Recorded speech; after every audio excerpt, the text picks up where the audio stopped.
Susihon na sa kapulisan ang sulod sa mga digital items sama sa cellphone o computers gikan sa 38 ka mga undocumented Chinese nationals nga gidudahan nga nag-operate og pogo-like activity sa Happy Bear Villa Resort, barangay sa Avedra sa lungsod sa Moalboal niadtong Miyerkules, Oktubre 9.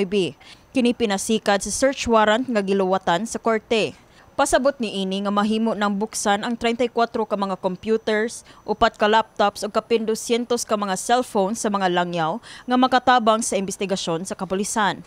The joint team decided to apply for search warrant.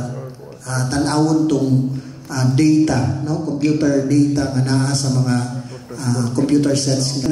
They were granted with search warrant actually, and they have implemented it I think last night, and this is an ongoing investigation that we are conducting.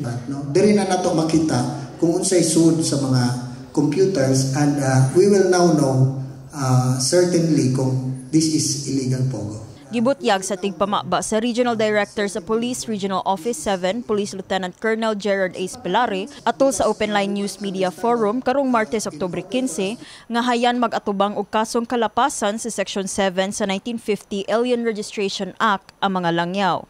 Kini tungod wala sila napakita nga mga pasaporte o guban pa mga dokumento sa Bureau of Immigration.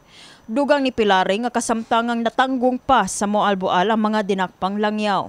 And what we have found out is kining atong mga Chinese nationals nga na dito, they do not have any certificates. No? There's an old law nga gipasa 1950 pa, kining Alien Registration Act, which requires all aliens to have their registration, and when demanded by government agents, they should present it.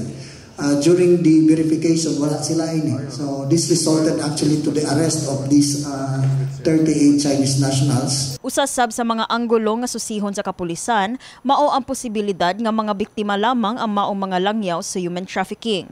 Usasab sa palawman sa PNP kung aduna ba'y kalambigitan ng tag-iya sa resort sa mga suspetsado. The possibility that they are victims of human trafficking cannot also be discounted. That is why ongoing pa ang atong investigation. As I've mentioned, natay gamay challenge there because there are 38. We have only one interpreter or translator.